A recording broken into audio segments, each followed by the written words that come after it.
voina chuan guitar lesson thar kan zir ho lenga voina kan zir ho le tur chu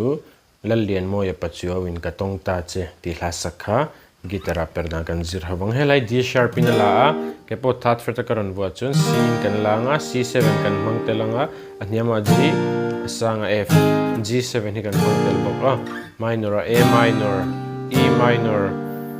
chuan D hi kan mang tel bok anga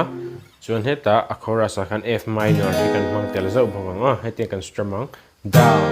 down down up dikhana down down down up dikhan chuan a intro a te kan strum thai dikhana khami kha a intro a khan tiang khana kal deu zo bok anga khami strumming pattern mang khan hla karon play chhuak lenga uluk da vin lo ngai thlale don nia